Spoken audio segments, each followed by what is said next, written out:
नमस्कार, वीडियो की संख्या में देखते हैं दृष्टि जो कि देखें समसामयिक घटना चक्र की प्रस्तुति दृष्टि है। समसामयिक घटना के चक्र की प्रस्तुति दृष्टि 2025 फर्स्ट इसका वॉल्यूम देखें। इस समसामयिक घटनाओं के वार्षिक संकलन इसमें निहित है जो कि 1 जुलाई 2024 से 25 जून 2024 तक के आंकड़े इसमें दिए गए हैं। यानी ये वार्षिक अंक ईयरली जो दृष्टि का आता है उस पर आधारित है। और इसमें जो घटनाएं शामिल हैं इसमें अनुक्रमणिका के अंतर्गत ये सारी जो घटनाएं इसमें देखें राष्ट्रीय परिदृश्य होगा सूक्ष्म दृष्टि के अंतर्गत।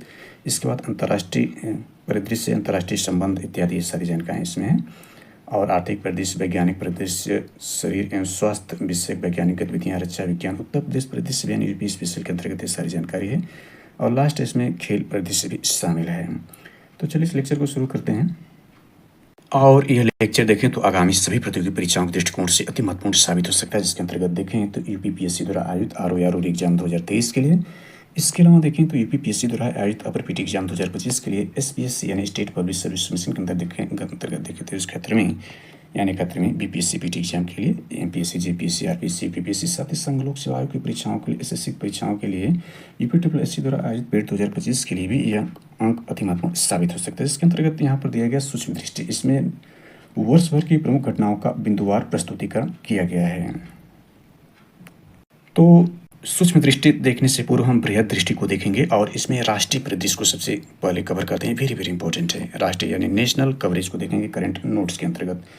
इसमें देश की राजनीतिक यानी पॉलिटिकल, सामाजिक, सोशल, धार्मिक, रिलीजियस, शैक्षणिक यानी एजुकेशनल घटनाओं एवं विभिन्न मंत्रालयों घटनाओं पर एक नज़र इस करंट नोट्स पर डाला गया है, यानी इसको देख सकते हैं। यानी एग्जाम के दृष्टिकोण से वेरी वेरी इंपॉर्टेंट है। चलिए इसमें से मेन पार्ट को निकालते हैं करंट अफेयर्स के एग्जाम के दृष्टिकोण से। तो पहला यह है कि मिजोरम, गोवा और लद्दाख में पूर्ण कार्यात्मक साक्षरता, वेरी वेरी इंपॉर्टेंट है। इसके पहले बैकग्राउंड को समझ लेते हैं, क्या इसमें बैकग्राउंड है। तो भारत सरकार की राष्ट्रीय शिक्षा नीति 2020, यानी याद रखना है कि जो भारत सरकार की नई शिक्षा नीति लाई गई थी, राष्ट्रीय शिक्षा नीति 2020 में लाई गई थी। इससे पूर्व वाली 1986 में लाई गई थी। 86 का मतलब ये हुआ कि इसमें यदि हम 14 जोड़ देते हैं और 20 यह, तो 34 वर्ष बाद जो है यह नई शिक्षा नीति लाई गई थी। एग्जाम में आरओ के पूछा था, इसलिए इसको आप नोटेड पॉइंट में कर लें। ने वर्ष 2030 तक 100% वयस्क साक्षरता प्राप्त करने का महत्वाकांक्षी लक्ष्य रखा है। यानी अगले 10 वर्ष तक राष्ट्रीय शिक्षा नीति कब लाएगी? 2020 में। इससे पूर्व 1986 में ये लाएगी 34 वर्ष बाद, और इससे 10 वर्ष बाद जो है 100% वयस्क साक्षरता प्राप्त करने का महत्वाकांक्षी लक्ष्य है। इसी संकल्पना को मूर्त रूप देने के लिए वर्ष 2022 में यानी इसके 2 साल बाद उल्लास, यह नोटेड पॉइंट है। उल्लास कब लाया गया? तो 2022 में। यानी राष्ट्रीय शिक्षा नीति, जो नई राष्ट्रीय शिक्षा नीति, उसके 2 वर्ष बाद लाया गया उल्लास को। उल्लास का फुल फॉर्म क्या है? Understanding life long learning for all in society, इसका पूर्ण रूप है। यानी इसका हिंदी में देखें तो नव भारत साक्षरता कार्यक्रम, new India literacy programme, NILP। यानी ये नव भारत जो साक्षरता क्रम, यानी यहाँ पर नव भारत साक्षरता कार्यक्रम, यह है न्यू इंडिया लिटरेसी प्रोग्राम। इसका शॉर्ट फॉर्म यह है NILP। और जबकि उल्लास का पूर्ण रूप यह है। जो 15 वर्ष से अधिक आयु के करोड़ों नागरिकों को बुनियादी पढ़ना, लिखना और अंकगणित सिखाने में समर्पित है। याद रखना है कि ये 15 वर्ष से अधिक आयु के लिए है और इसमें पढ़ने लिखने के साथ यानी रीडिंग राइटिंग के साथ अंकगणित गणना सिखाने, ये भी इसमें नोटेड पॉइंट है कि अंकगणित गणना सिखाने के लिए भी समर्पित है यह जो NILP और उल्लास। तो एक इसका बैकग्राउंड रहा। अब चलिए स्मरणित तथ्य को इसमें देख लेते हैं। तो स्मरणित तथ्य है कि उल्लास का मतलब हमने देखा कि नव भारत साक्षरता कार्यक्रम के अंतर्गत मिजोरम, गोवा, त्रिपुरा और लद्दाख ने ऐतिहासिक उपलब्धि हासिल करते हुए अपने अपने क्षेत्र को पूर्ण कार्यात्मक साक्षर घोषित कर दिया। इसके अंतर्गत देखें तो सरकार द्वारा क्या परिभाषा, इसमें सरकार ने साक्षरता की परिभाषा क्या दी है? तो केवल पढ़ना लिखना तक सीमित न रखकर जीवन कौशल और संख्या ज्ञान, इसमें संख्या ज्ञान तक विस्तृत किया है। यानी इसमें जो कार्यात्मक साक्षरता है, इसका डिफिनीशन क्या है? सरकार ने इसका डिफिनीशन दिया कि केवल पढ़ना लिखना तक ही सीमित न रखकर जीवन कौशल यानी लाइफ स्किल, संख्या ज्ञान तक विस्तृत किया है, जिससे कार्यात्मक साक्षरता की संज्ञा दी गई है। यानी इसमें पढ़ना लिखना केवल साक्षरता नहीं है, इसमें आपको जो है स्किल, लाइफ स्किल आना चाहिए और नंबर का भी नॉलेज होना चाहिए। यानी इसका विस्तार है, एक कार्यात्मक साक्षरता है। यदि किसी राज्य, केंद्र शासित प्रदेश, देखिए वर्तमान में तो भारत में 28 राज्य और 8 केंद्र शासित प्रदेश हैं, तो भारत के 28 राज्य, 8 केंद्र शासित प्रदेश की साक्षरता दर यदि 95% से अधिक हो तो उसे पूर्ण कार्यात्मक साक्षर घोषित किया जा सकता है इन मानकों पर, पढ़ना लिखना के अलावा जीवन कौशल और संख्या ज्ञान। कार्यक्रम के 5 घटक इम्पोर्टेंट है कि इसके कंपोनेंट कितने हैं, यानी कार्यात्मक साक्षरता का डेफिनेशन तो हमने देख लिया है। इसके घटक कौन से, यानी कंपोनेंट क्या है, तो इसके 5 कंपोनेंट हैं। पहला आधारभूत साक्षरता एवं संख्यात्मक ज्ञान। पहला क्या, आधारभूत साक्षरता और संख्यात्मक ज्ञान होना चाहिए। मौलिक जीवन कौशल होना चाहिए, बुनियादी शिक्षा होना चाहिए, व्यावसायिक कौशल और निरंतर शिक्षा। ये पांचों आप याद कर लें, वेरी वेरी इंपॉर्टेंट है। किन घटकों पर जो कार्यात्मक साक्षरता है और इसका विस्तार कहाँ तक किया गया, इंपॉर्टेंट है एग्जाम दृष्टिकोण से। इसके बाद इसमें देखते हैं तो उल्लास, यानी ये उल्लास रहा, यानी नव भारत साक्षरता कार्यक्रम की आधिकारिक मानदंडों के तहत मिजोरम आधुनिक भारत का पहला राज्य है। घोषणा 20 मई 2025 को जिसने पूर्ण कार्यात्मक साक्षरता दर्जा हासिल कर लिया है। यानी ध्यान रखना है कि यदि पूछेगा पूर्ण कार्यात्मक साक्षरता दर्जा हासिल करने वाला पहला राज्य का है कौन से आधुनिक भारत का, तो मिजोरम है। इसके बाद देखें 30 मई 2025 को उल्लास नव भारत साक्षरता कार्यक्रम न्यू इंडिया लिटरेसी प्रोग्राम के अंतर्गत गोवा दूसरा राज्य है। यानी पहला राज्य मिजोरम है, दूसरा राज्य कौन सा है, गोवा है। आधिकारिक रूप से पूर्ण कार्यात्मक साक्षर घोषित कर लिया है। इसके बाद तीसरा राज्य नीचे दिया गया है जून 2025 में, यानी याद रखें कि ये जो मई में घोषित करता है मिजोरम, और ये जून जो है 24, यानी यहाँ पर आपका जो 30 मई यानी इसके 10 दिन बाद जो है गोवा बनता है। और इसके बाद देखें जून 2025 में ही, यानी ये तो मई में दोनों रहे, यानी एक 20 मई एक 30 मई को, और उसके देखें तो जस्ट यानी बाद जून में 2025 में त्रिपुरा तीसरा पूर्ण कार्यात्मक साक्षर राज्य बना। इसमें याद रखें कि जो ये आपका गोवा है, यह देखें तो क्षेत्रफल में भारत का सबसे छोटा राज्य है। और ये मिजोरम और यहाँ पर त्रिपुरा को देखें, त्रिपुरा देखें तो त्रिपुरा वही राज्य है। देखें तो ये 3 तरफ से बांग्लादेश से घिरा हुआ है और एक तरफ भारत से जुड़ा हुआ है। तो यहाँ पर देखें यह इसी का जो पड़ोसी, त्रिपुरा का जो पड़ोसी वो मिजोरम है। मिजोरम यहाँ देख सकते हैं कि मिजोरम जो है वो आधुनिक भारत का पहला जो है पूर्ण कार्यात्मक साक्षरता दर्जा हासिल किया है। तो यहाँ 3 को आप याद रख सकते हैं, 20 मई 30 मई और जून 2025 में त्रिपुरा ने हासिल किया क्रमशः। इसके बाद यानी देखें तो सबसे पहले मिजोरम, फिर गोवा, फिर इसके बाद त्रिपुरा। इसके बीच में यानी लद्दाख भी एक है। लद्दाख को देख लें, जो कि देखें 31 अक्टूबर 2019 को जो है जम्मू कश्मीर का विभाजन करके उससे 2 केंद्र शासित प्रदेशों में बांट दिया गया। उससे पूर्वोद्धार अनुच्छेद यानी भारतीय संविधान में विशेष राज्य का दर्जा प्राप्त था अनुच्छेद 370 था, जिसको 2019 में इसको समाप्त कर दिया गया है। तो यहाँ देखें लद्दाख जो एक केंद्र शासित प्रदेश है ने, तो इन दोनों से पहले मतलब गोवा और जो है यहाँ पर देखें मिजोरम और त्रिपुरा, बल्कि इन तीनों से पहले लद्दाख जो केंद्र शासित प्रदेश ने इन दोनों से भी पहले मुकाम हासिल कर लिया। तो उसने जून 2024 में देखें साल भर पूर्व ही भारत की पहली पूर्ण साक्षर प्रशासनिक इकाई यूटी बनने का गौरव प्राप्त कर लिया था। तो जब यूटी में पूछेगा तब तो ये लद्दाख हो जाएगा इस मानक के तहत। केरला को देखें, जो कि यह देख सकते हैं सेंसस 2011 के आधार पर जो केरला था यह पूर्ण साक्षर के दर्जा हासिल कर चुका था इनसे से पहले, लेकिन कार्यात्मक साक्षरता के रूप में नहीं। तो केरला को यहाँ शामिल कर लें तो केरल को ऐतिहासिक रूप से पहला 100% साक्षर राज्य कहा जाता है। 1990 के पूर्व के संपूर्ण साक्षरता अभियान के बाद, यानी 1990 के दशक के संपूर्ण साक्षरता अभियान के बाद यह केरल पहला राज्य था। लेकिन उल्लास नव भारत साक्षरता कार्यक्रम, उल्लास का मतलब नव भारत साक्षरता कार्यक्रम के आधिकारिक मानदंडों के तहत मिजोरम आधुनिक भारत का पहला राज्य जिसने पूर्ण कार्यात्मक साक्षरता हासिल किया है। जो केरला था वो देखें तो इस 7 वर्ष से अधिक आयु का कोई व्यक्ति जो पढ़ना लिखना जानता था उसको साक्षर माना जाता था सेंसस 2011 के हिसाब से, उस मानक पर यह है। जबकि कार्यात्मक साक्षरता के हिसाब से हमने देखा था कार्यात्मक का डेफिनेशन सरकार ने क्या बनाया है, कार्यात्मक साक्षरता क्या है इसका डेफिनेशन हमने देखा, और इसके मानक क्या है, इसके 5 घटक है। इन बेसिस पर जो रहेगा वही कार्यात्मक साक्षरता का घोषित किया जाएगा राज्य। तो इसके तहत ये प्रथम 3 घोषित किए गए हैं, जिसमें लद्दाख इनसे पूर्व शामिल था। अगला देखते हैं जो करंट अफेयर्स नेशनल में संविधान हत्या दिवस से। तो हमने पॉलिटिकल वाले पार्ट में हालांकि देखा, इसका बैकग्राउंड थोड़ा समझ लेते हैं, यानी बैकग्राउंड यहाँ दिया हुआ है, इसके बाद उस पर चर्चा करते हैं। तो भारत के संविधान के भाग 18 में आपातकाल से संबंधित प्रावधानों का उल्लेख किया गया। ये प्रावधान अनुच्छेद 352 जिसमें राष्ट्रीय आपातकाल की चर्चा की गई, से अनुच्छेद 360 में वित्तीय आपातकाल का चर्चा किया गया, जिसमें अभी तक वित्तीय आपातकाल भारत में नहीं लगाए गए हैं। यानी 352 में राष्ट्रीय आपातकाल है और 356 में जो है राज्यों में प्रशासनिक व्यवस्था फेल होने पर राष्ट्रपति शासन का प्रावधान है। तो इस पर जो है महत्वपूर्ण लेक्चर बनाकर जो है भारतीय राज्य व्यवस्था यानी इंडियन कॉन्स्टिट्यूशन पर बना के चैनल पर अपलोड कर दिया है। आप उसमें सर्च करके यानी इस चैनल को सब्सक्राइब करके वीडियो को लाइक करके सारे जो लेक्चर अनुच्छेद संबंधित भारतीय संविधान को उसको देख सकते हैं। तो ये प्रावधान अनुच्छेद 352 से अनुच्छेद 360 तक वर्णित भारत या उसके किसी हिस्से की सुरक्षा को खतरा होने की स्थिति में राष्ट्रपति 352 के तहत राष्ट्रीय आपातकाल घोषित कर सकता है, यानी कर सकते हैं। स्वतंत्रता के बाद से यानी 15 अगस्त 1947 के बाद से अब तक 3 बार नोटेड पॉइंट 3 बार देश में राष्ट्रीय आपातकाल की घोषणा की गई। सर्वप्रथम भारत चीन युद्ध के दौरान 26 अक्टूबर 1962 से 10 जनवरी 1968 तक देश में आपातकाल घोषित किया गया था। दूसरी बार भारत पाकिस्तान युद्ध के मद्देनजर 3 दिसंबर 1971 को देश में आपातकाल की घोषणा की गई थी। इस उद्घोषणा के लागू रहने के दौरान ही देश में आपातकाल की एक नई उद्घोषणा 25 जून 1975 को की गई। देश में आंतरिक गड़बड़ी यानी इसमें आंतरिक गड़बड़ी के आधार पर 25 जून 1975 को की गई थी कि आधार पर आपातकाल लागू किया गया था, यानी और ये जो से थे बाह्य आक्रमण के आधार पर थे।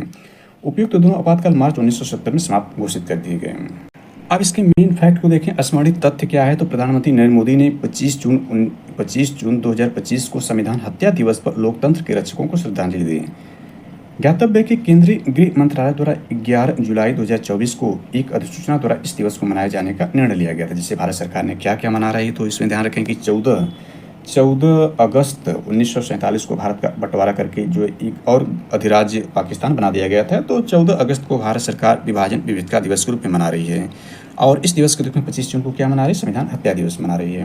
क्योंकि इसी दिन देखें 75 वर्ष पूर्व जो है आपातकाल लगाया गया था 25 जून 1975 को। 70 वर्ष पूर्व नहीं बल्कि 50 वर्ष पूर्व, क्योंकि ये 25 इसमें का और 2025 चल रहा 50 वर्ष पूर्व लगाया गया था। तो इसमें देख सकते हैं जिससे 12 जुलाई 2024 को भारत के राजपत्र में प्रकाशित किया गया था। यानी इसको अधिसूचना केंद्रीय गृह मंत्रालय ने 11 जुलाई 2025 को किया था। उसके एक दिन बाद यानी आज देखें तो खुद 11 जुलाई है, यानी 11 जुलाई 2025 से आज ही के दिन केंद्रीय गृह मंत्रालय द्वारा जो है एक अधिसूचना जारी किया गया था। और 11 जुलाई को हम जानते हैं कि वर्ल्ड पॉपुलेशन डे मनाया जाता है, तो आज विश्व जनसंख्या दिवस मनाई जा रही है। और कल यानी 12 जुलाई आने वाले कल 2025 यानी साल भर हो जाएगा, यानी 12 जुलाई 2025 को भारत के राजपत्र में इसको प्रकाशित किया गया। जारी अधिसूचना के अनुसार 25 जून 1975 को आपातकाल घोषणा के पश्चात तत्कालीन केंद्र सरकार द्वारा सत्ता का घोर उपयोग किया गया और भारत के लोगों पर ज्यादतियां और अत्याचार किए गए। तो ये देख सकते हैं, सारी जानकारी इसमें दिया गया है। इसके बाद हैदराबाद मुक्ति दिवस को देख लेते हैं। तो भारत सरकार ने 17 सितंबर को प्रतिवर्ष हैदराबाद मुक्ति दिवस के रूप में मनाने का निर्णय लिया। यानी इंपॉर्टेंट है, इसको भी नोट कर लें कि 17 सितंबर को प्रतिवर्ष हैदराबाद मुक्ति दिवस के रूप में मनाने का निर्णय लिया भारत सरकार ने। उल्लेखनीय कि 15 अगस्त 1947 को भारत को स्वतंत्रता प्राप्त होने के 13 महीने बाद तक हैदराबाद को आज़ादी नहीं मिली थी और वह निजाम के शासन के अधीन था। इसके बाद इसमें देखें तो यह क्षेत्र 17 सितंबर 1948 को ऑपरेशन पोलो नामक पुलिस कार्रवाई के बाद निजाम के शासन से मुक्त करा लिया गया। तो अक्सर एग्जाम पूछता है कि ऑपरेशन पोलो किससे संबंधित हो, तो यह हैदराबाद मुक्ति से संबंधित ऑपरेशन पोलो है। पुलिस कार्रवाई के बाद इसको निजाम से मुक्त करा लिया जाएगा। इस पर भी महत्वपूर्ण लेक्चर बनाकर चैनल पर अपलोडेड है, आप इसको देख सकते हैं। इसके बाद देखें तो देश का सबसे बड़ा ऑटोमोबाइल गति शक्ति मल्टी मॉडल कार्गो टर्मिनल यहाँ पर देख सकते हैं। इसके पहले बैकग्राउंड को देख लेते हैं, यानी इसका बैकग्राउंड क्या है, बैकग्राउंड को समझते हैं। तो देश का यानी ये मल्टी मॉडल कार्गो टर्मिनल क्या होता है, पहले यही समझ लेते हैं। एक ऐसा ढांचा या सुविधा होती है जहां विभिन्न माध्यमों जैसे सड़क, रेल, जल मार्ग और वायु मार्ग के बीच माल या सामान सुविधापूर्वक कुशलतापूर्वक से स्थानांतरित किया जाता है। ऐसे ही यानी मल्टी मॉडल कार्गो टर्मिनल का मतलब यानी सारे संपर्क हैं, रेल हो यानी सड़क हो, रेल हो, जल मार्ग हो और वायु मार्ग के बीच जो सामान कुशलतापूर्वक से स्थानांतरित किया जाता है एक दूसरे में। स्मरणित तथ्य में देखें तो 17 जून 2025 को केंद्रीय रेल मंत्री को भी याद रखना है।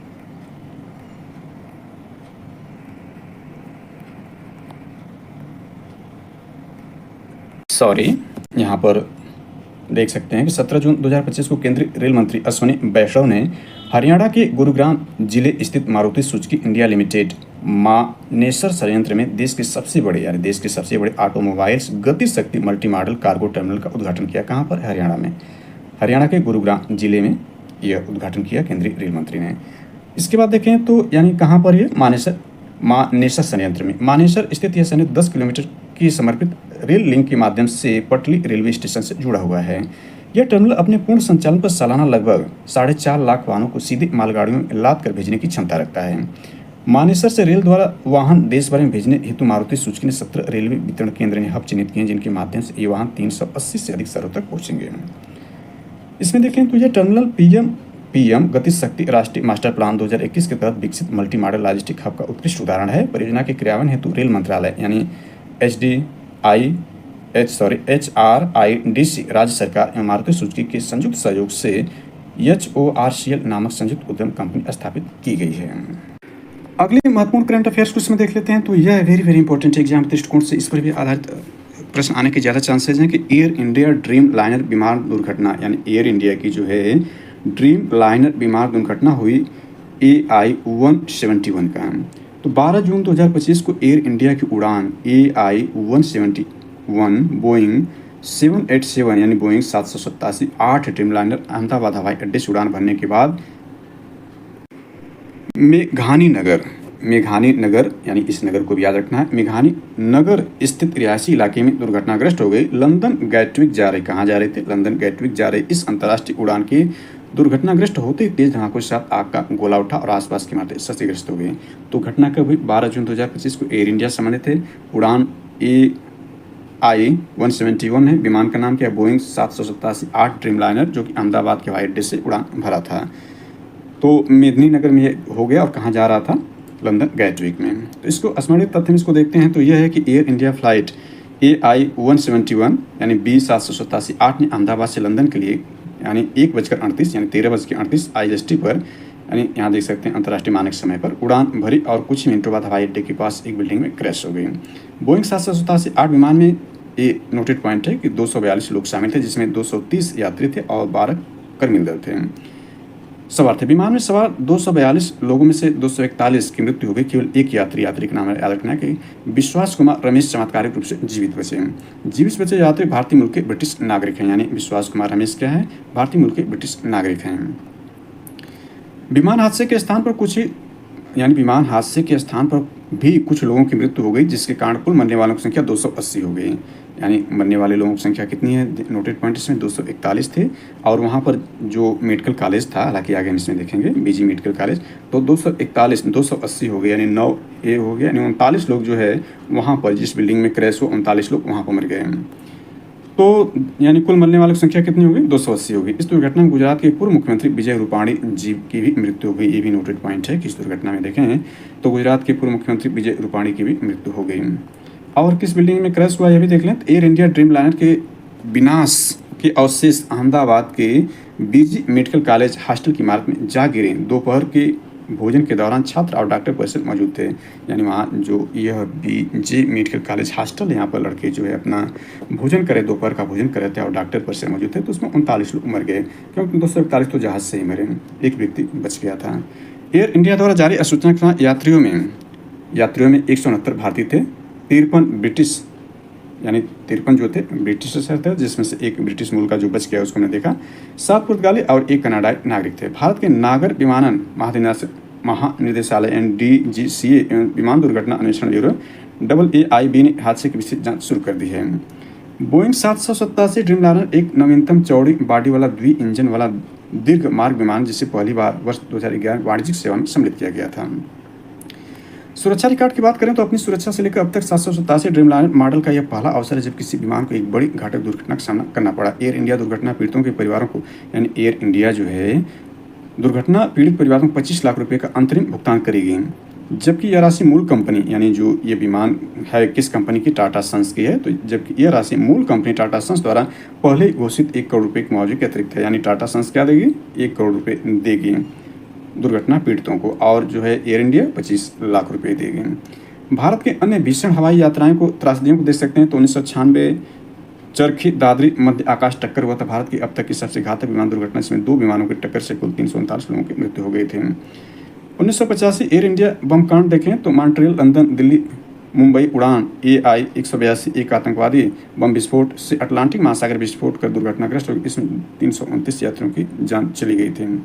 1978 के एयर इंडिया मुंबई दुर्घटना देखें। मुंबई से दुबई जा रही एयर इंडिया फ्लाइट 855 बोइंग 747 समुद्र में गिर गई थी, जिसमें सभी 213 लोग मारे गए। 210 मंगलुरु विमान दुर्घटना देखें तो दुबई से मंगलुरु आने वाली Air India Express flight 812 landing के समय दुर्घटनाग्रस्त हुई, जिसमें 158 यात्रियों की मृत्यु हो गई थी। इसके बाद फ्लाइट रिकॉर्डर को देख लेते हैं।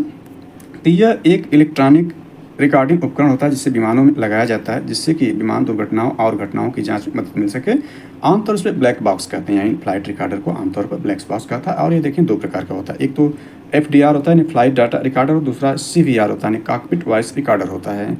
या नारंगी रंग का होता है, यानी पूछेगा इसका नाम देखिए ब्लैक बॉक्स है। याद रखें कि ये ब्लैक बॉक्स नाम है, लेकिन इसका कलर क्या है? नारंगी रंग का है, जिससे कि दुर्घटना के बाद इसे आसानी से पहचाना जा सके या खोजा जा सके। यह 1000 डिग्री सेल्सियस से अधिक तापमान को झेल सकता है और 34 ग्रेविटी की टक्कर को सह सकता है, यानी भारी टक्कर भी सहने की क्षमता रखता है और तापमान भी। इसके बाद अगली जो महत्वपूर्ण करंट अफेयर्स ये है कि केंद्र सरकार ने दी जाति जनगणना की अनुमति। वेरी वेरी इंपॉर्टेंट है कि जाति जनगणना की आशय है देश भर के विभिन्न जाति समूहों की आबादी का सर्वेक्षण करना। यह एक संवेदनशील लेकिन महत्वपूर्ण जनसांख्यिकीय अभ्यास से स्वतंत्रता के बाद 1931 में, यानी स्वतंत्रता से पूर्व देखें तो 1931 में जाति जनगणना कराई गई थी।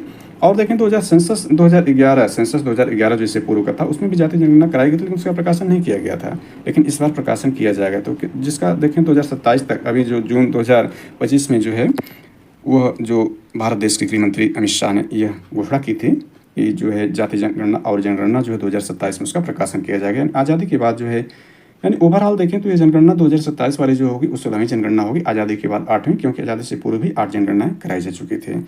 सर्वप्रथम जनगणना देखें तो 1871 में लॉर्ड मेयो के कार्यकाल में हुई थी, लेकिन नियमित जनगणना 1882 से जो लॉर्ड रिपन के कार्यकाल से शुरू होती है।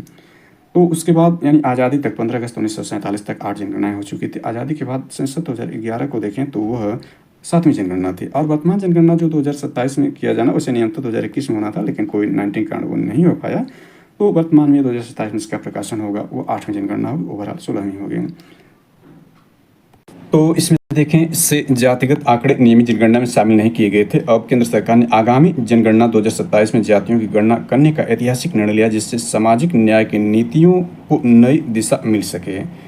इसमें स्मरणीय तथ्य को देख लेते हैं, मेन फैक्ट को देख लेते हैं। रिमेम्बर पॉइंट को देखें तो जनसंख्या संघ सूची का विषय है, जैसा कि हमने देखा संविधान की जो 7वीं अनुसूची है वह उसमें जो है उसमें शक्तियों का बंटवारा किया गया है। उसमें राज्य सूची, संघ सूची, समवर्ती सूची और अवशिष्ट सूचियाँ दी गई हैं। तो जनगणना जो संघ सूची का विषय है, संविधान का अनुच्छेद 246 और 7वीं अनुसूची, यानी संविधान के अनुच्छेद 246 और 7वीं अनुसूची और सूची 69 जनगणना अधिनियम 1948 एवं नियम 1990 के तहत इसे प्रबंधित किया जाता है। 16 जून 2025 को भारत की जनसंख्या की, यानी 16 जून 2025 को भारत की जनसंख्या की जनगणना वर्ष 2027 के दौरान किए जाने की अधिसूचना जारी की गई। अधिसूचना कब जारी की गई, इंपॉर्टेंट है, 16 जून 2025 को। और जनगणना क्या है, 2027। यह जनगणना 2 चरणों में होगी, यानी इसमें 2 चरण 2 स्टेप में होंगे। पहला देखें तो जम्मू कश्मीर, लद्दाख, हिमाचल प्रदेश और उत्तराखंड जैसे हिमालय क्षेत्र में 1 अक्टूबर 2026 से, और बाकी पूरे देश में 1 मार्च 2027 से। यानी देखें, भारत में 28 राज्य और 8 केंद्र शासित प्रदेश हैं। तो उसमें से देखें जम्मू कश्मीर, लद्दाख जो 2 केंद्र शासित प्रदेश हैं, हिमाचल प्रदेश एक देखें तो हिमालयी प्रदेश है, हिमाचल प्रदेश और उत्तराखंड, यानी 2 देखें हिमालय के जो राज्य हैं और 2 जो हिमालय जो केंद्र शासित प्रदेश हैं। यहाँ पर 1 अक्टूबर 2026 से, और बाकी पूरे देश में जो है वह 1 मार्च 2027 से। बाकी पूरे देश का मतलब ये हो गया कि 26 राज्य में और 6 केंद्र शासित प्रदेशों में जो 1 मार्च 2027 से सेंसस 2027 कराई जाएगी, जबकि 4 में 1 अक्टूबर 2026 से ही जनगणना कराया जाना शुरू हो जाएगा। और अब सूचना कब जारी की गई, तो 16 जून 2025 को। Very very important. इसके बाद देखते हैं अगला जो करंट अफेयर्स ये है कि चिनाब रेल पुल विश्व का सर्वाधिक ऊंचा रेलवे आर्च ब्रिज हुआ है। यानी देखें, चिनाब रेलवे पुल भारत के केंद्र शासित प्रदेश जम्मू और कश्मीर के रियासी जिले में स्थित चिनाब नदी पर बना एक रेलवे पुल है। यह विश्व का सर्वाधिक ऊंचा रेलवे आर्च ब्रिज है, जिसकी ऊंचाई देखें तो 359 मीटर है नदी तल से, यानी नदी तल से इसकी ऊंचाई क्या 359 मीटर है। इस पुल की कुल लंबाई देखें तो यह 1.25 किलोमीटर है, यानी 1315 मीटर, यानी 1 किलोमीटर 315 मीटर। यह पुल भारतीय रेलवे की उधमपुर श्रीनगर बारमूला रेलवे लिंक, यानी USBRL परियोजना का महत्वपूर्ण भाग है। यह पुल 8 रिक्टर स्केल तक के भूकंप तथा 260 किलोमीटर प्रति घंटे की रफ्तार वाली तेज हवाओं को सामना करने में सक्षम है। इस ब्रिज को लगभग 120 वर्ष तक बने रहने के लिए निर्मित किया गया है। यह भारतीय इंजीनियरिंग की एक महत्वपूर्ण उपलब्धि है। यह वेरी वेरी इंपॉर्टेंट है। यहाँ पर थोड़ी जानकारी हम चिनाब नदी के बारे में थोड़ी चर्चा कर लेते हैं। तो देखिए, सबसे ऊपर जो है जो सिंधु नदी तंत्र, उसमें चिनाब नदी शामिल है। और सबसे ऊपर सबसे उत्तर में देखें तो सिंधु नदी है। उसके नीचे जो है, यानी सिंधु नदी के जस्ट नीचे दक्षिण तरफ देखें तो झेलम है। झेलम के जस्ट नीचे आपका जो आता है वही यही चिनाब है। ये चिनाब नदी देखें तो सिंधु और झेलम नदियों के बाद जो है चिनाब नदी का आता है। चिनाब नदी के बाद देखें तो 2 नदियाँ, बल्कि 3 नदियाँ और आती हैं नीचे इसके। तो चिनाब के जस्ट नीचे देखें तो रावी है, रावी के जस्ट नीचे देखें तो सतलज के जस्ट नीचे तो ब्यास है। तो ये 5 नदियों का जो, यानी सिंधु को हटा दें तो जो 5 नदियाँ इसमें महत्वपूर्ण है, झेलम, चिनाब, रावी, सतलज और ब्यास। इन 5 नदियों से जो प्रदेश बना वो उसे पंजाब कहते हैं। और इन 5 नदियों में जो मुख्य नदी वो है चिनाब ही है, चिनाब नदी है, जो कि देखिए चिनाब नदी जो है यह यानी झेलम, रावी, सतलज और ब्यास ये आकर चिनाब नदी में आकर मिल जाती हैं। और चिनाब नदी जो अंतर जाकर सिंधु नदी में मिल जाती है, और सिंधु नदी जो है लास्ट में जाकर अरब सागर में गिर जाती है। तो इसमें सिंधु और सतलज जो है इसका उद्गम भारत में नहीं होता, बल्कि यह तिब्बत के मानसरोवर से होता है। यानी सतलज को और सिंधु का भारत में उद्गम नहीं होता, इस नदियों का उद्गम भारत से ही होता है। इसमें नोटेड पॉइंट है कि देखें जो चिनाब नदी पर भारत और पाकिस्तान के बीच जो विवादित परियोजना है उसको भी यहाँ पर शामिल कर लें तो दुलहस्ती परियोजना है, सलाल परियोजना है और बगलहार परियोजना जो है यह चिनाब नदी पर है, जो कि भारत और पाकिस्तान की विवादित परियोजनाएं मानी जाती हैं।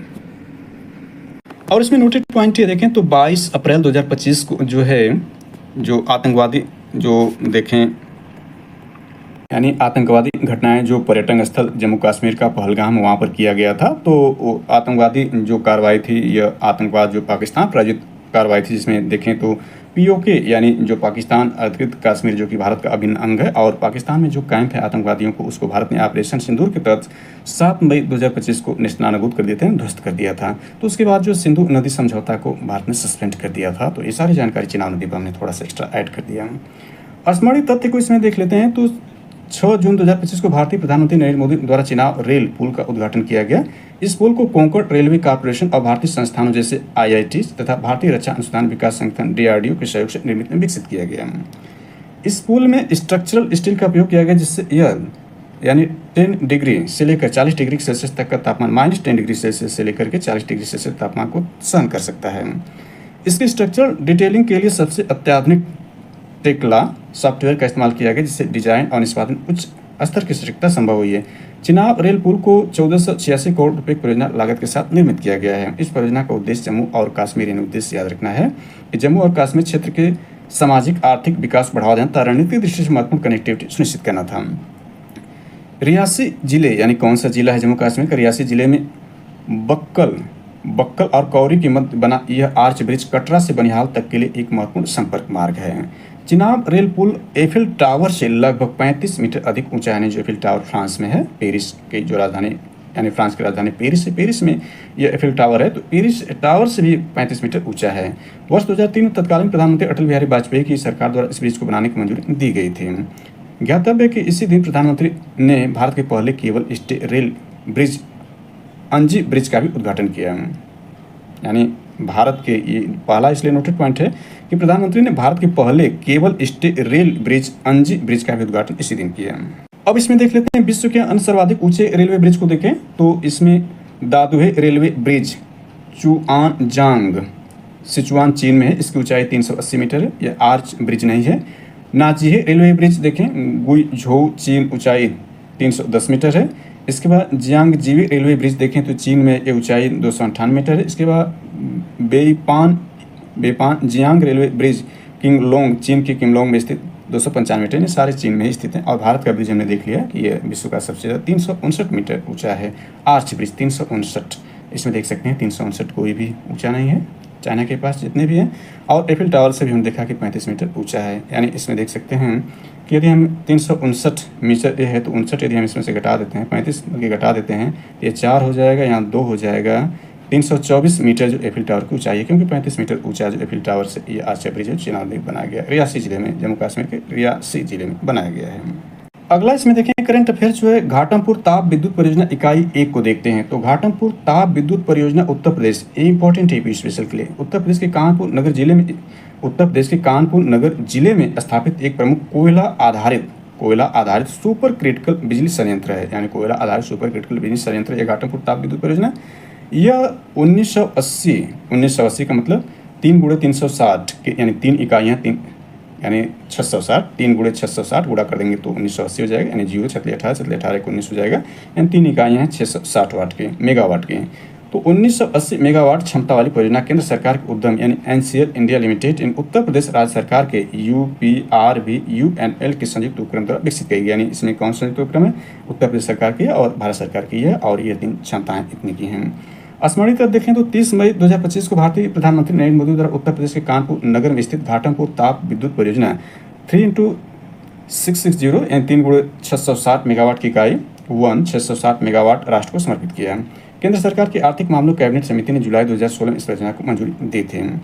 इससे नेवेली इंपॉर्टेंट है कि इसे नेवेली उत्तर प्रदेश पावर लिमिटेड यानी NUPPL संयुक्त यानी नामक संयुक्त उद्यम कंपनी संचालित कर रही है, जिसमें NCL इंडिया की 51% तथा UPRVUNL की 49% भागीदारी है, यानी NCL का इसमें स्वामित्व होगा, NLC का स्वामित्व होगा। घाटमपुर परियोजना से उत्पन्न विद्युत के क्रय हेतु राज्य विद्युत निगमों से समझौता किए गए हैं।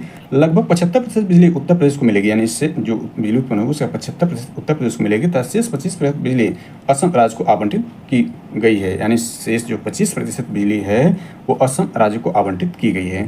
ताज़ा आधिकारिक अनुमान के अनुसार परियोजना की कुल लागत देखें तो इतना है, यानी 2,4,2,6 यानी 2,17,000 यानी 21,780.94 करोड़ रुपये। इस परियोजना की शेष 2 इकाइयाँ यानी 3 इकाइयाँ इसमें स्थापित करना है, यानी पहली इकाई 660 के स्थापित की गई, इसमें 3 है कुल मिलाकर के। इसकी देख सकते हैं कि इसका क्षमता कितना है, 1980 मेगावाट की है। तो इसमें हमने देखा कि यह जो है इस परियोजना की शेष 2 इकाइयाँ वर्ष 2026 तक प्रारंभ होने की उम्मीद है, यानी अगले साल तक।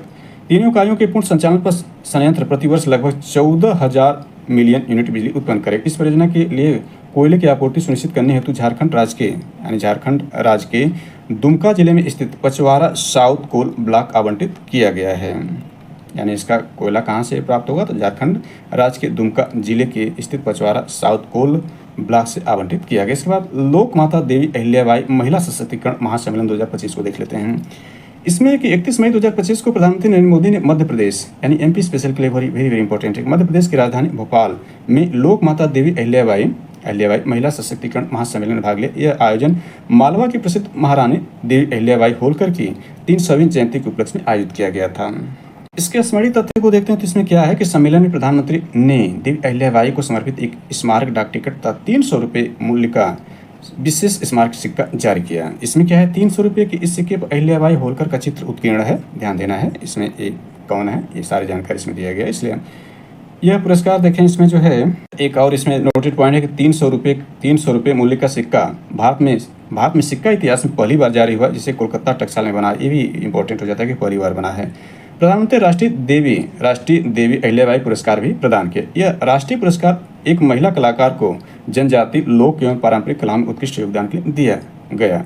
यह पुरस्कार बस्तर की जनजाति महिला कलाकार कौन है, डॉक्टर जयमती कश्यप को प्रदान किया गया। देवी अहिल्याबाई होलकर का जन्म 31 मई 1725 को वर्तमान महाराष्ट्र के अहमदनगर जिले के जामखेड़ तहसील के चौड़ी गांव में हुआ था। इनका शासनकाल देखें तो 1767 से 1795 तक रहा, जिसमें उन्होंने लगभग 3 दशकों तक मालवा पर न्यायपूर्ण और कुशल शासन किया। अहिल्याबाई ने यानी इस समय देखें तो अंग्रेजों का प्रभुत्व हो चुका था भारत पर, क्योंकि 1757 के प्लासी के जो षड्यंत्र था उससे उनको जो है भारत में यानी 150 वर्ष तक शासन करने व्यापार करने के बाद यहीं से उनकी शुरुआत होती है शासन के रूप में। क्योंकि संवैधानिक विकास की प्रक्रिया हम जब देख रहे थे तो यहाँ से हमने देखा 1757 प्लासी के षड्यंत्र में उनको नींव बनती है, और इसके बाद 1764 में बक्सर के युद्ध में पूर्ण रूप से भी आधिकारिक तौर पर आ जाते हैं, और इसके बाद जो है इलाहाबाद के 2 संधियों के बाद वह भारत में जो है शासन करने के लिए पूर्णतः तैयार हो चुके थे संवैधानिक विकास प्रक्रिया के अंतर्गत।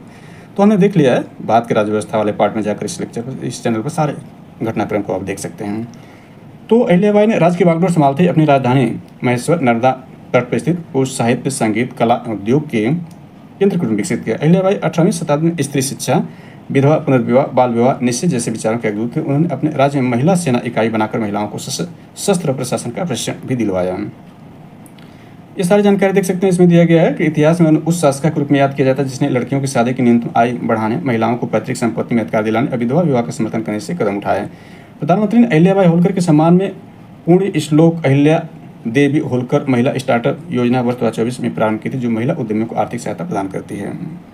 इसके बाद इम्पोर्टेंट यह है कि इंदौर के अंतर्राष्ट्रीय हवाई अड्डे का नाम भी उनके सम्मान में रखा गया। ये वेरी इंपॉर्टेंट है कि इंदौर का जो अंतर्राष्ट्रीय हवाई अड्डा उसका नाम क्या है, तो अहिल्याबाई होलकर जो है अंतर्राष्ट्रीय हवाई अड्डा कर दिया गया है। दार्शनिक महारानी की उपाधि सम्मानित अहिल्याबाई का 13 अगस्त 1795 को निधन हो गया। ये दार्शनिक महारानी इनकी उपाधि, ये भी वेरी इंपॉर्टेंट है। इसके बाद ताप्ती बेसिन मेगा रिचार्ज परियोजना देख लेते हैं। इसका ये बैकग्राउंड है। तो ताप्ती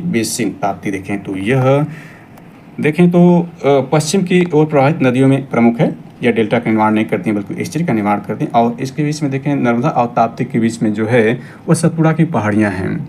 यानी नर्मदा नदी और ताप्ती नदी। ताप्ती देखें तो यह मध्य प्रदेश के बैतूल जिला से इसका जो होता है यानी उद्गम होता है, और अमरकंटक से नर्मदा को इसी के इन दोनों के बीच में सतपुड़ा की पहाड़ियाँ पाई जाती हैं, और ये दोनों पश्चिम की ओर प्रवाहित होने वाली नदियाँ शामिल हैं। तो हमने ज्योग्राफी में विस्तार से चर्चा कर लिया है।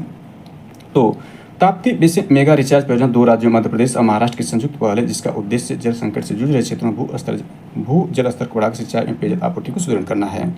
स्मरणीय तथ्य इसमें है कि 10 मई 2025 को मध्य प्रदेश और महाराष्ट्र द्वारा ताप्ती बेसिन मेगा रिचार्ज परियोजना, Tapti basin mega recharge project यानी TBMRP को संयुक्त रूप से क्रियान्वित करने के लिए एक समझौता ज्ञापन मध्य प्रदेश के मुख्यमंत्री मोहन यादव और महाराष्ट्र के मुख्यमंत्री देवेंद्र फडणवीस ने हस्ताक्षर किया है। ताप्ती बेसिन मेगा रिचार्ज परियोजना परंपरागत बांध निर्माण से हटकर भूभरण द्वारा यानी भूजल पुनर्संचरण द्वारा जल संचरण को प्रोत्साहित करती है।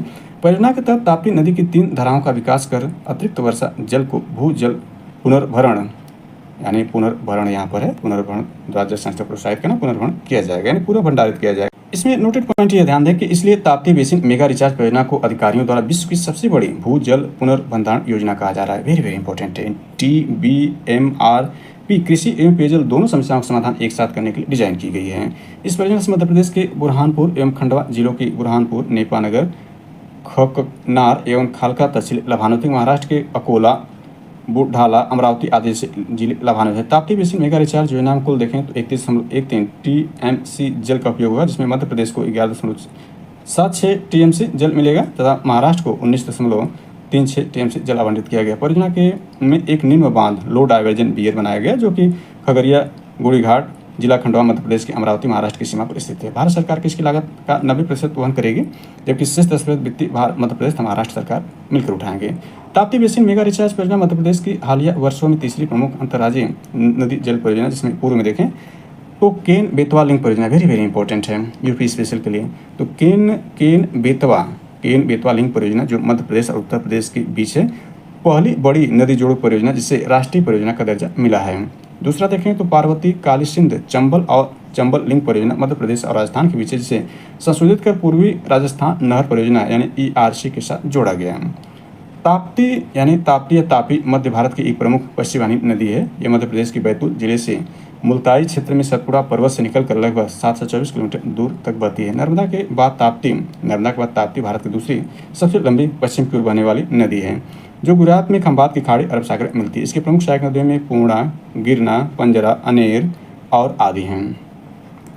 पहलगाम से युद्ध विराम तक इसको देख लेते हैं। यानी पहलगाम जो आतंकी हमला किया गया था, उसमें हमने सिंधु जल समझौते का जो घटना लंबित किया गया था, उस पर एक महत्वपूर्ण जो करंट अफेयर्स उसको देखते हैं। तो 22 अप्रैल 2025 को जम्मू कश्मीर के शांत पहलगाम पर्यटन क्षेत्र में हुए एक भीषण आतंकी हमले में पूरे भारत को झकझोर दिया। हमले के लगभग 2 हफ्ते बाद भारत ने सूचनाओं की पुष्टि के बाद 6-7 मई, याद रखना है 6-7 मई 2025 की रात को, यानी कहा जाए तो 6 मई की रात थी, और चूँकि यह 6 मई की रात की बात किया गया तो 7 मई आ गया था। तो 6-7 मई 2025 की रात को एक प्रतिशोधी कार्रवाई शुरू की, जिसका कोड नाम ऑपरेशन सिंदूर था। एग्जाम पूछेगा कब किया गया, तो यदि पूछेगा 6-7 मई का रात को, यदि ये घटना पूछेगा तो 7 मई की घटना मानी जाएगी, जिसका कोड नाम ऑपरेशन सिंदूर रखा गया। वर्ष 2016 के सर्जिकल स्ट्राइक और 2019 के बालाकोट हवाई हमले के बाद वर्ष 2025 में ऑपरेशन सिंदूर ने प्रदर्शित किया कि भारत अब आतंक के घाव पर सीधे प्रहार करने के लिए नहीं हिचकाएगा, यानी प्रहार करने से नहीं हिचकिचाएगा। स्मरणीय तथ्य इसमें देख लेते हैं। तो पहलगाम घटना देखें तो 22 अप्रैल 2025 को लगभग दोपहर 2:45 बजे 2:45 पर दक्षिण कश्मीर स्थित अनंतनाग जिले के पहलगाम से लगभग 7 किलोमीटर दूर बैसरन घाटी, यानी इसको याद रखना, बैसरन घाटी के मैदान में स्वचालित हथियारों से लैस आतंकवादियों के एक समूह ने छुट्टियां मना रहे पर्यटकों पर अचानक अंधाधुंध गोलीबारी की। हमलावरों ने गोली मारने से पहले पर्यटकों से उसकी धार्मिक पहचान की भी पूछताछ की थी। इस हमले में कुल 26 लोगों की मृत्यु, जिसमें 25 भारतीय पर्यटक और एक नेपाली नागरिक शामिल था। हमले की जिम्मेदारी एक नए संगठन दी रेजिस्टेंस फ्रंट यानी TRF ने ली, जिसे पाकिस्तानी लश्कर-ए-तोयबा का मुखौटा माना जाता है। भारतीय सुरक्षा एजेंसियों ने हमले में शामिल 4 आतंकवादियों की पहचान की। यानी कौन से आतंकवादी देखें, अली भाई उर्फ तलहा पाकिस्तानी नागरिक, आसिफ फौजी पाकिस्तानी नागरिक, आदिल हुसैन ठोकर अनंतनाग निवासी, अहसान पुलवामा निवासी। पहलगाम हमले को भारत ने अपनी संप्रभुता पर सीधा हमला माना और 23 अप्रैल को उच्च स्तरीय बैठक में कई सख्त फैसले लिए। सुरक्षा सुरक्षा मामलों की कैबिनेट समिति यानी सुरक्षा मामलों कैबिनेट समिति CCS ने 23 अप्रैल 2025 को वर्ष 1960 की सिंधु जल संधि स्थगित करने का औपचारिक निर्णय लिया है। साथ ही एकीकृत चेक पोस्ट अटारी वाघा सीमा द्वार को तत्काल प्रभाव से बंद करने का निर्णय लिया गया है। सार्क वीजा छूट योजना यानी SVES वीजा के तहत पाकिस्तानी नागरिकों की भारत यात्रा को प्रतिबंधित या बैन कर दिया गया। प्रधानमंत्री नरेंद्र मोदी ने 29 अप्रैल को तीनों सेनाओं प्रमुखों और राष्ट्रीय सुरक्षा सलाहकार के साथ बैठक में सशस्त्र बलों को पूरी छूट दी कि वे हमले के दोषियों को दंडित करने हेतु उपयुक्त समय और स्थान चुनकर कार्रवाई करें। इसके बाद थल सेना, वायुसेना, खुफिया एजेंसियों के साथ समन्वय बैठकें हुई जिसमें सीमा पार जवाबी कार्रवाई की योजना को अंतिम रूप दिया गया है। इन बैठकों की परिणति ऑपरेशन सिंदूर के रूप में हुई। ऑपरेशन सिंदूर के बारे में देख लें, वेरी इंपॉर्टेंट है। तो 22 अप्रैल 2025 को पहलगाम हमले के जवाब में भारतीय सुरक्षा बलों ने 6-7 मई 2025 की रात को ऑपरेशन सिंदूर शुरू किया। अभियान के तहत 9 लक्ष्य स्थानों पर एक साथ प्रहार किए गए। इसमें से 5 आतंकी ठिकाने पाकिस्तान अधिकृत कश्मीर POK में थे, जबकि 4 लक्ष्य पाकिस्तान के अंदर पंजाब प्रांत में चिन्हित किए गए थे और वो स्थान बहावलपुर, मुरीद के, साकरगढ़ और सियालकोट के निकट रहे। ये सभी स्थान लश्कर-ए-तोयबा, जैश-ए-मोहम्मद और हिजबुल मुजाहिदीन जैसे आतंकी संगठन प्रमुख शिक्षण केंद्र या ठिकाने थे। भारतीय विदेश सचिव विक्रम मिस्री ने स्पष्ट किया कि प्रति आक्रमण का लक्ष्य आतंकवादी ठिकानों को ध्वस्त करके भविष्य में हमलों को रोकना था, न कि युद्ध भड़काना। उधर पाकिस्तान द्वारा प्रतिक्रिया के रूप में एक ड्रोन और सशस्त्र UAV को मार गिराने के लिए भारत ने अपनी बहुस्तरीय वायु रक्षा प्रणाली सक्रिय की। इस एयर डिफेंस ढांचे में थल सेना, नौसेना के समन्वित sensor, missile and anti drone तकनीकी, सॉफ्ट किल व हार्ड किल शामिल थे, जिसने पाकिस्तानी पक्ष से हुई कई जवाबी कोशिशें ड्रोन हमलों को लहर को विफल बना दिया। भारत सरकार के अनुसार ऑपरेशन सिंदूर के तहत 100 से अधिक आतंकवादियों को मार गिराया गया। ढेर किए गए प्रमुख आतंकवादियों में लश्कर-ए-तोयबा कमांडर खालिद उर्फ अबू आकाशा शामिल था, जो कश्मीर घाटी में हथियारों की तस्करी और संचालन के जिम्मेदार था। और इसमें देखते हैं तो लश्कर का ही एक अन्य शीर्ष प्रशिक्षण मुदस्सिर खड़ेसन खास उर्फ मुदस्सर अबू जुंदाल, जिसे मुदरिकी पाकिस्तान आतंकी शिविर का प्रभारी माना जाता है, इस हमले मारा गया। जैश-ए-मोहम्मद से जुड़ा मोहम्मद हसन खान, जो पाकिस्तान अधिकृत कश्मीर में जैश के ऑपरेशन प्रमुख का पुत्र था, इस हवाई हमले में ढेर हो गया।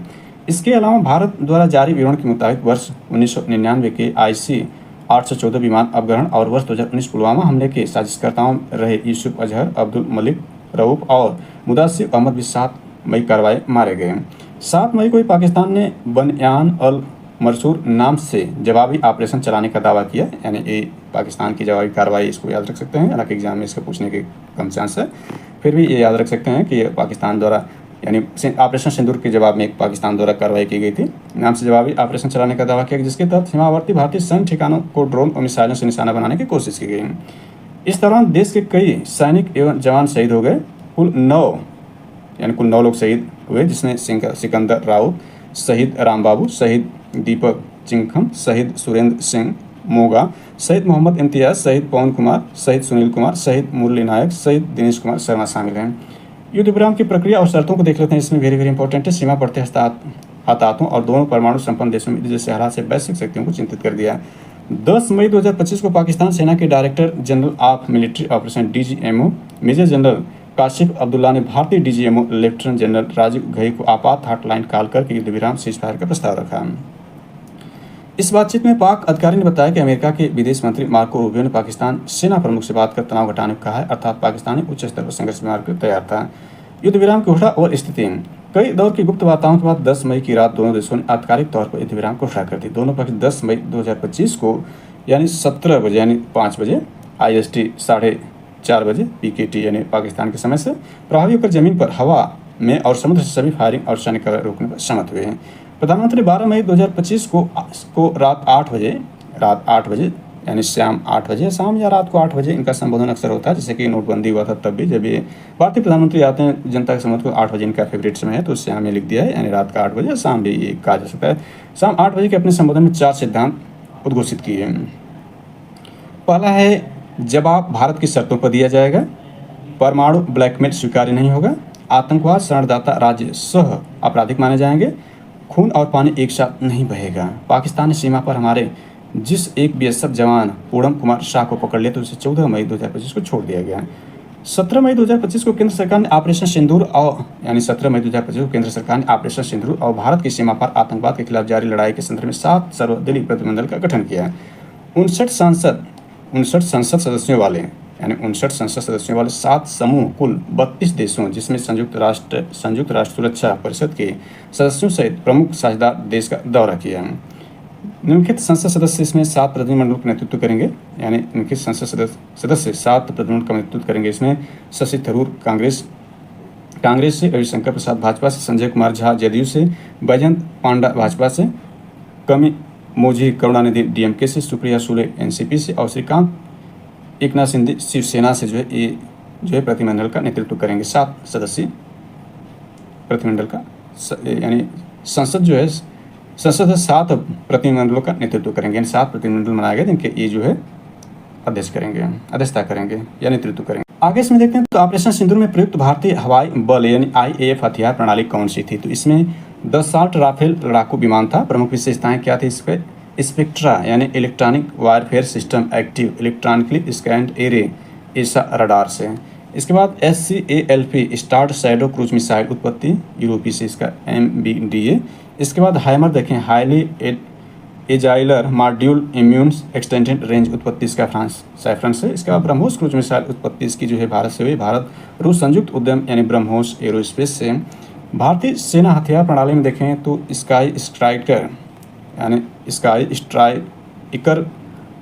लोटरिंग म्यूनसिंस उत्पत्ति Bharat Israel Elbit system Alpha Design और IAI हरोप लोइटिंग म्यूनसंस उत्पत्ति इसराइल भारत में निर्मित घटकों के साथ। और भारतीय वायु रक्षा प्रणाली पाकिस्तानी प्रतिरोध से बचाव के लिए S-400 ट्रायम्फ जिसका नाम सुदर्शन चक्र है उत्पत्ति रूस भारतीय सेना के लिए अनुकूलित है। Akash surface to air missile system उत्पत्ति भारत के DRDO द्वारा की गई है। एक और इसमें यूपी स्पेशल को शामिल कर लेते हैं तो उत्तर प्रदेश में सेमीकंडक्टर की यूनिट की स्थापना इसमें है। तो भारत सरकार सेमीकंडक्टर उत्पादन में आत्मनिर्भरता के लिए मिशन मोड में काम कर रही है। सेमीकान इंडिया कार्यक्रम 76,000 करोड़ रुपए की तहत चिप निर्माण संयंत्रों फैब एवं असेंबली टेस्ट यूनिटों को वृत्ति प्रोत्साहन दिया जा रहा है। इस हेतु दीर्घावधि रणनीतियों के संचालन के लिए इंडिया सेमीकंडक्टर मिशन ISM की शुरुआत की गई। यह मिशन सेमीकान इंडिया कार्यक्रम के लिए नोडल एजेंसी के रूप में कार्य करेगी। इसमें इंपॉर्टेंट है कि 14 मई 2025 को प्रधानमंत्री नरेंद्र मोदी की अध्यक्षता वाले केंद्रीय मंत्रिमंडल ने भारत सेमीकंडक्टर मिशन के तहत देश की 6ठी सेमीकंडक्टर यूनिट अर्धचालक यूनिट उत्तर प्रदेश स्थापित करने की मंजूरी दी। वेरी इंपॉर्टेंट है। इस यूनिट की स्थापना HCL हिंदुस्तान कंप्यूटर्स लिमिटेड एवं फॉक्सकॉन कंपनियां मिलकर यमुना एक्सप्रेसवे औद्योगिक विकास प्राधिकरण एरिडा में जेवर एयरपोर्ट नोएडा के नजदीक करेंगे। HCL और फॉक्सकॉन दोनों क्रमशः भारत एवं ताइवान के इलेक्ट्रॉनिक्स और टेक्नोलॉजी के क्षेत्र की कार्य करने वाली कंपनियां हैं। इसमें देखें तो ये unit mobile phone, laptop, PC, automobile जैसे डिस्प्ले संबंधित उपकरणों के लिए डिस्प्ले ड्राइव चिप्स का निर्माण कर यह यूनिट को 20,000 वेवर्स प्रतिमाह उत्पादन के उद्देश्य स्थापित किया गया। संयंत्र वाणिज्यिक उत्पादन वर्ष 2027 तक शुरू करेगा, यानी लगभग 1.5 वर्ष बाद शुरू करेगा। स्वीकृत 6 सेमीकंडक्टर इकाइयों को देखने वेरी इंपॉर्टेंट है। तो माइक्रॉन ATMP गुजरात के साड़न में किया गया है। मेमोरी चिप्स असेंबली टेस्ट संयंत्र 22,500 करोड़ निवेश मंजूरी जून 2023 में। टाटा PSMB फैब धोरेला गुजरात में है, दूसरी इकाई को देख सकते हैं। और TSAL टाटा ATMP ये तीसरा है। चौथा यहाँ गुजरात में ये यानी एक असम में है। इसके बाद सारे इसमें गुजरात में ही है और इसके बाद 5वां भी गुजरात में और यह जो 6ठा है यह उत्तर प्रदेश में वेरी इंपॉर्टेंट है। यानी इन 6 में 4 तो गुजरात में है, एक असम में, एक उत्तर प्रदेश में। तो उत्तर प्रदेश को हमने देख लिया। उत्तर प्रदेश में डिस्प्ले पावर चिप निर्माण संयंत्र 3700 करोड़ रुपए मंजूरी मई 2025 में। उत्तर प्रदेश की पहली सेमीकंडक्टर यूनिट फॉक्सकॉन का भारत में पहला चिप निवेश भी है। इसमें नोटेड पॉइंट है केंद्रीय मंत्री अश्विनी वैष्णव ने 13 मई 2025 को रेनेवास इलेक्ट्रॉनिक्स इंडिया के 2 उन्नत डिजाइन केंद्र नोएडा और बेंगलुरु राष्ट्र को समर्पित किया। ये केंद्र भारत में पहली बार 3 नैनोमीटर तकनीक चिप डिजाइन कार्य करेगा। देश के लिए एक तकनीकी छलांगे हम 7 नैनोमीटर व 5 नैनोमीटर डिजाइन कर चुके हैं, लेकिन 3 नैनोमीटर कार्य करना अभी एक नई सीमा है। अगला करंट अफेयर्स से देखें, जन सुरक्षा योजना के 10 वर्ष यानी 2015 से 2025 पूर्ण हुआ। भारत में सामाजिक सुरक्षा को मजबूती देने के लक्ष्य 9 मई 2025 को केंद्र सरकार ने 3 महत्वपूर्ण महत्वाकांक्षी जन सुरक्षा योजनाओं का शुभारंभ किया। जिसमें प्रधानमंत्री जीवन ज्योति बीमा योजना, प्रधानमंत्री सुरक्षा बीमा योजना, अटल पेंशन योजना शुरुआत किया था। इन योजनाओं का अभिप्राय था कि समाज में निम्न आय एवं असंगठित वर्ग जो अब तक बीमा पेंशन सुरक्षा से वंचित थे, मामूली प्रीमियम योगदान पर जीवन बीमा, दुर्घटना बीमा, नियमित पेंशन जैसी सुविधाएं प्रदान की जाए। तो स्मरणीय तथ्य रहा कि 9 मई 2025 के तीनों सामाजिक सुरक्षा जिसमें जन सुरक्षा को कहा जाता है 10 वर्ष पूर्ण होने पर इनकी 10वीं वर्षगांठ मनाई गई। अप्रैल 2025 तक PMJJBY, PMSBY और APY के अंतर्गत क्रमशः 23.6 करोड़, 51 करोड़ और 7.6 करोड़ से अधिक नामांकन किए गए हैं। तो ये जानकारी इसको देख सकते हैं। इसके बाद अन्य सामाजिक सुरक्षा योजनाओं को देखा जा सकता है कि सामाजिक सुरक्षा योजनाएं कौन कौन से शुरू की गई हैं। ये सारी योजनाएं इसमें दी गई हैं, इसको आप देख सकते हैं। इसमें महत्वपूर्ण एग्जाम दृष्टिकोण से ये सारी योजनाएं शामिल की गई हैं। Thanks for watching this.